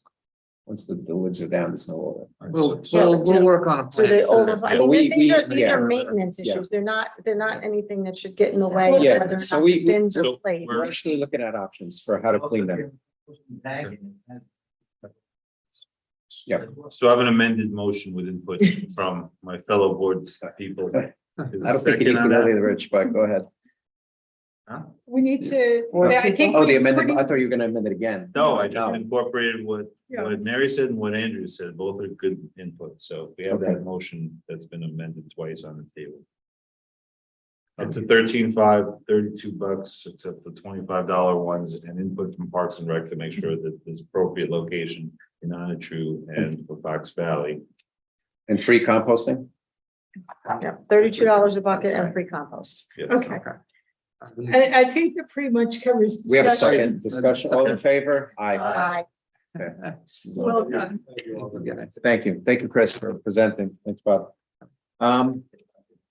That's, so next we have a resolution to approve Partners in Safety 2023, their complete DOT program. So this is the program that we have and we renew every year. They're the ones that do the drug and alcohol testing Mhm. for our commercial, folks with CDLs, commercial driver's license. So I'd like to make a motion that we, No, I can't make a motion I make because. the motion, I'm sorry. approving Partners in Safety 2023 Complete DOT Program Agreement and authorizing the supervisor to sign. I'll second. Discussion, all in favor? Aye. Next is, again, it's an annual agreement with the Northeast Westchester Special Recreation Interagency agreement. It provides these are for recreation to our programs. children with disabilities that live in town, and I believe we have 33 residents that, approximately 33 Right. participants from our town. We approved this last year too. Like, don't they do the summer camps and things like that? It's all for the It's different types of, children, yeah. children with special needs. So someone wants to motion that? I move. Oh, you move. I move. And I'll second. Discussion? All in favor? Aye. Okay, so now we have public comment for new business only. Anybody here would like to comment We voted on this stuff. on Zoom? We have Jessica Gallagher. Okay, I'll ask you to unmute Jessica and then you'll have 3 minutes.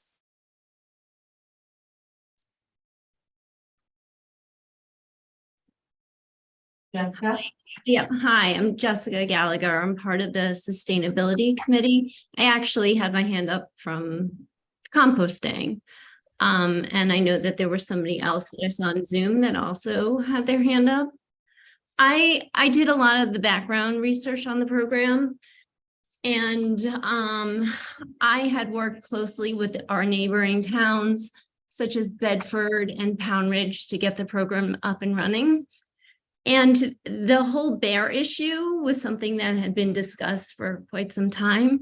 And I just wanted to, there was an extensive bear study that was done in Pound Ridge that actually we used because they have an area similar to ours. So I was hoping that I could just read that quickly because I know that there has been some concern. It said, regarding animals, we considered this possibility, beginning with our earliest discussions, and reducing odors is important. Since the question was raised, there were further inquiries made with 2 naturalists about the bear populations and feeding habits. They focused on the bears because they are the strongest omnivores in the area. Both naturalists agreed that the present setup should not pose a problem because the surrounding woods does not have or do not have resident bear populations, and only occasionally have captured images with trail cameras or had rummaging bears at their dumpsters. Bears are also typically drawn to beehives and bird feeders first and to compost bins later, favoring those that are open and on the edge of properties backing up to wetlands and streams that are typically not super present in this area. The naturalists felt that the surrounding woods are not a likely target. However, animals are unpredictable. And like, as we've done with our current setup, that if there are problems, we would address it immediately. But in the surrounding Hudson Valley area, bears have really not been drawn to any kind of composting. So I hope that clarifies some of the bear concerns. Okay. thank you, Thank you, Jessica. Jessica. Welcome. Okay, next.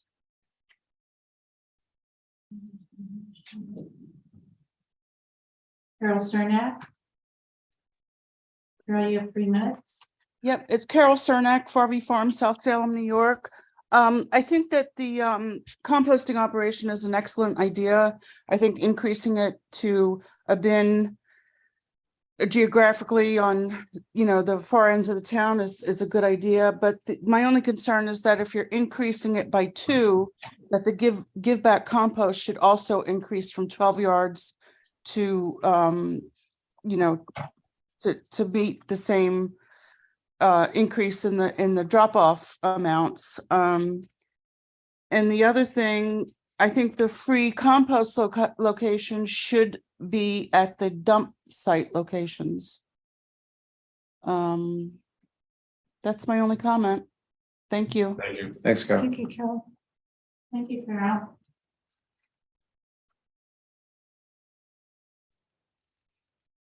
No, that's it. That's it? Okay. Okay, so next we have approval of claims. We have, I was looking for those, did we? I forwarded that to the You board. did. All I claims. So I'd like to motion we approve claims.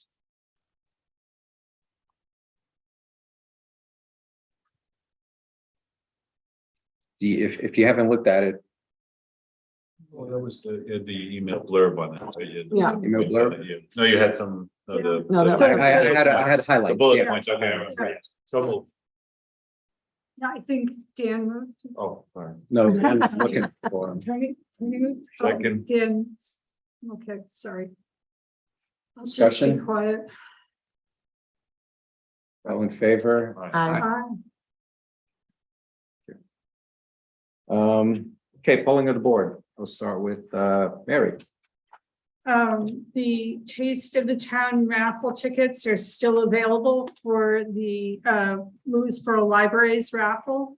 The winner will receive a package including gift certificates of $100 from the Horse and Hound, $100 from La Vista restaurant in Vista, which is most delicious.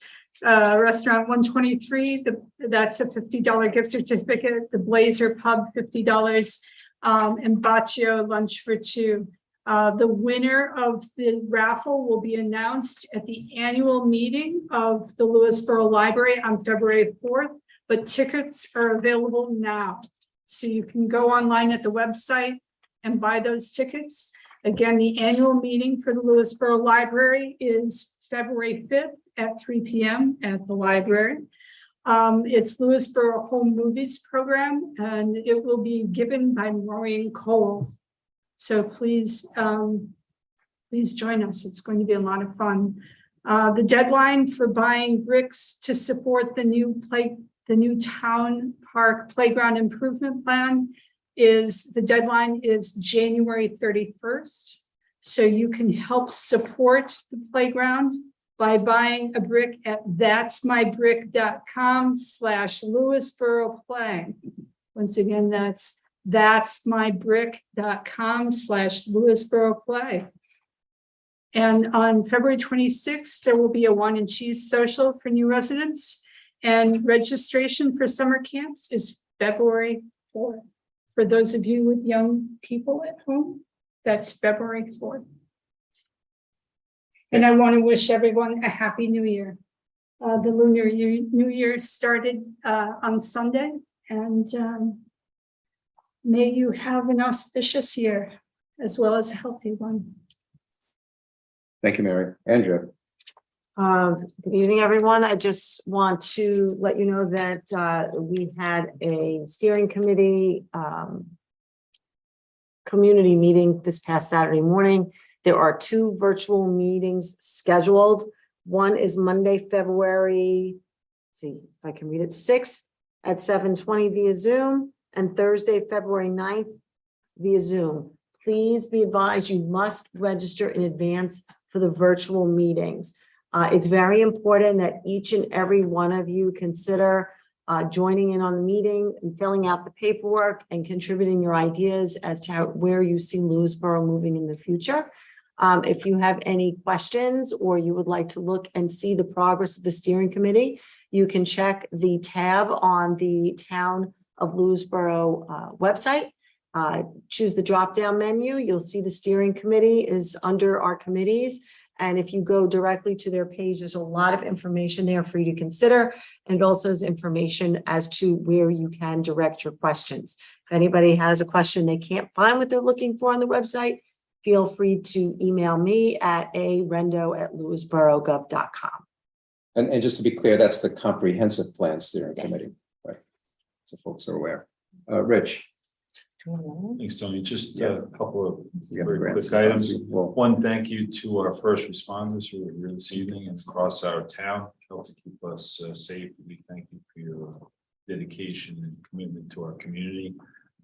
Second, this is something I guess picked up a little bit from what Mary was on social media. I'm going to ask everybody in town to make a conscious effort to frequent our businesses in town. It's a difficult environment, and just think about it.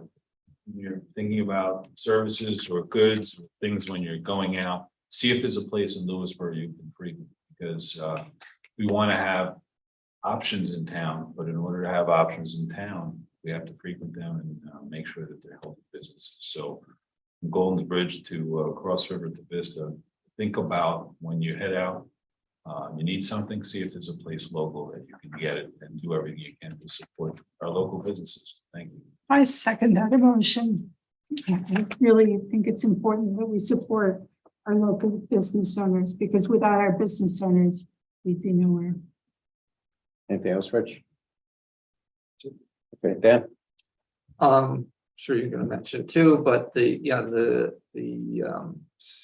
steering committee's work on organizing the meeting this past Saturday was great, and all their work in organizing up to today.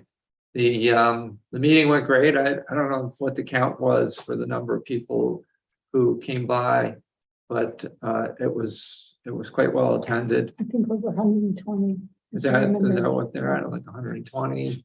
And it was a lot of fun, just trying to elicit all these ideas from people, and the post-its everywhere, and people reading the boards and getting further inspiration from it. And so I think we really are moving off in a good direction. I would like to just add that I think now that we're really up and running and the committee's got everybody engaged at this level, we do have an opportunity to really enhance things, I think, by adding a few sessions, which would be sort of subject specific, because everything to now is sort of like on that general level. How do you see where things are going?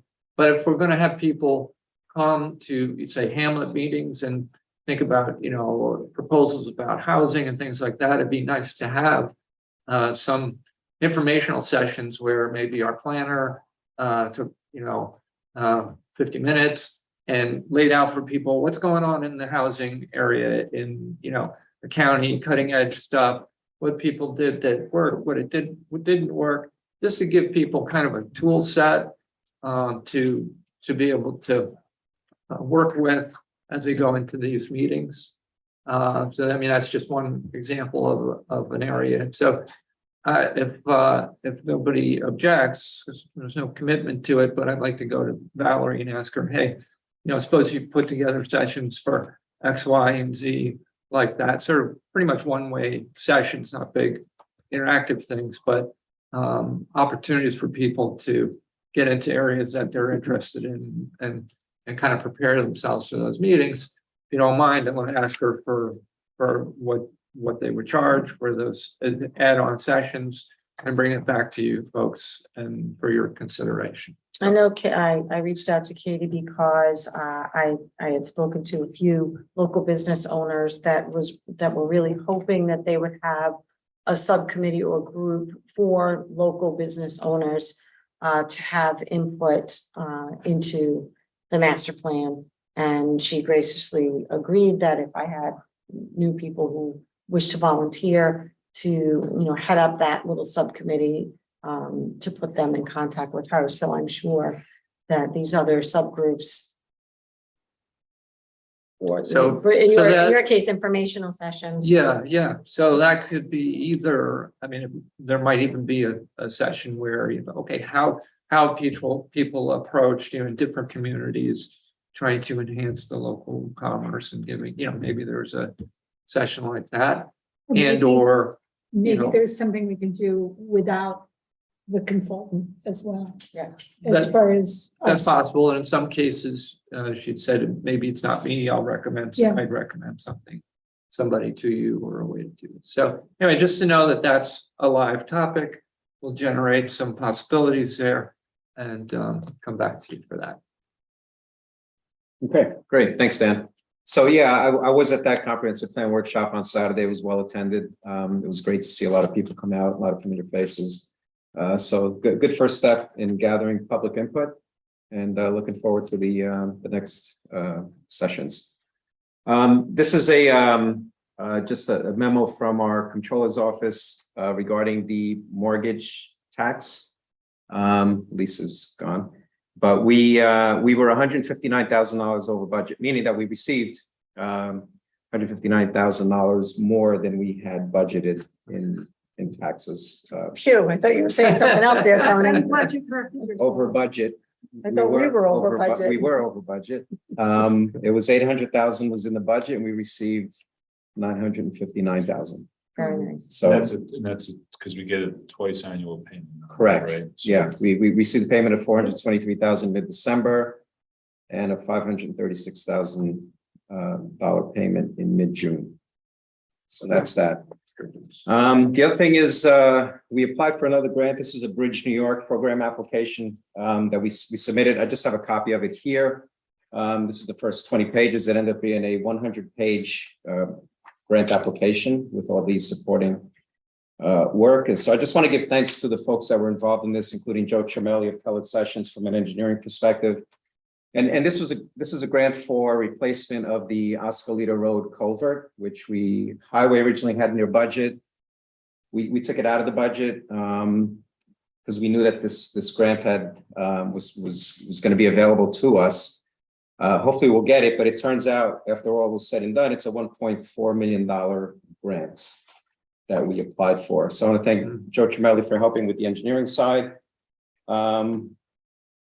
Jan Anderson, who is chair of our planning board and also involved with the lakes, and she was instrumental in helping us gather input for this and keeping track of the information that we needed. Mary Hafter pieced it all together and made sure that we delivered it when we had to the DOT. And she put together the final 100-page document that went out. And that document, I'll post it on the website, but the deadline was January 13th. We submitted it January 11th, I think it was. So hopefully we'll get that grant. What's the timetable here back on that? They didn't give me a specific, it's got to go through, multiple reviews within DOT. I've actually spoke to DOT, so I don't have the exact timetable. But hopefully it'll be within the year. Okay. Yeah, within the year sometime. So that's out of the way. But good job by all involved.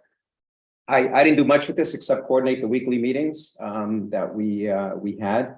And we had to get a survey done of the town property in that area where the culvert is. Input from the Conservation Advisory Council? No. I do. Well, we had support letters, sorry. We had multiple support letters from both our New York State senators, New York State Assembly person, the South Salem Fire Department. Mike DeVito is still here. Thank you very much. Because that's, they use that roadway. And a bunch of others, some various lake communities and in that area, Wakabuck, I think Truesdale as well.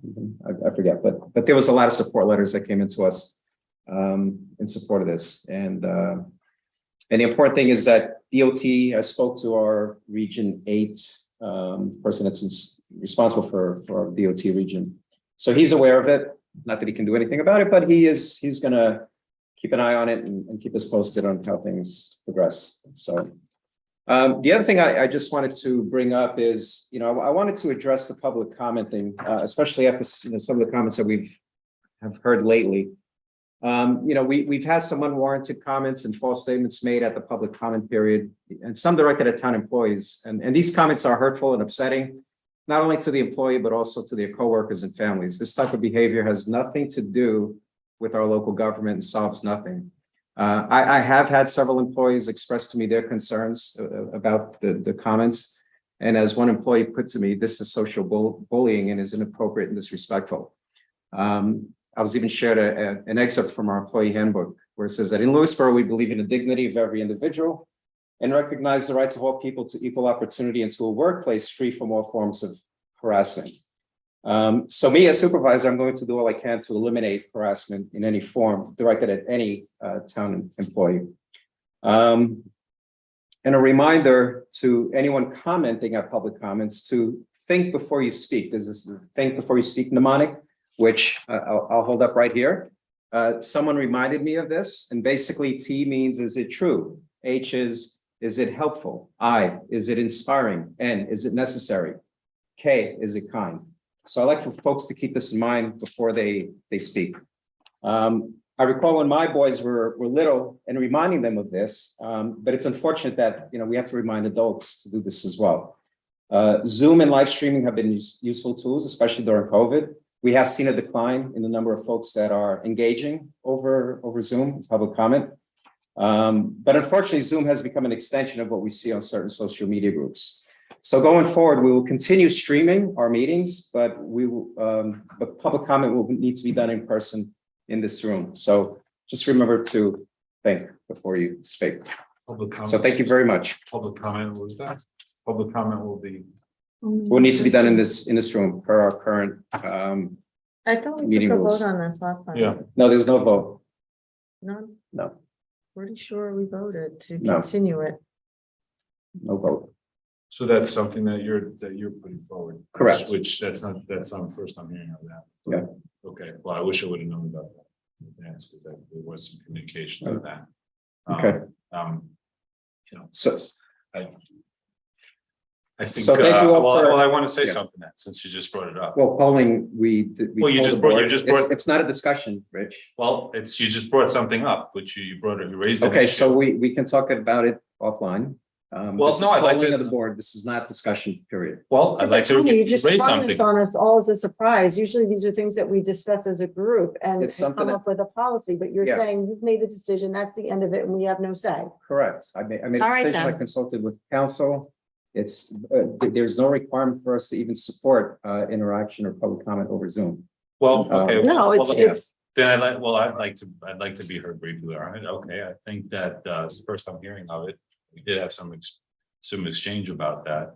I think that people should have an opportunity to comment. If So they're- if we'll they're- continue public hearings as needed, but for now, Well, we're gonna be no, streaming. well, So Rich, we can discuss this Well, afterwards. no, but well, yeah, you brought something up, so I'd like, polling so is done. I'd like to close the meeting. okay, well, Thank I'd you. like an opportunity, I'd like an opportunity to speak. meeting because you brought up something and you're telling us we don't have the right to comment in public to our constituents, our opinions on it.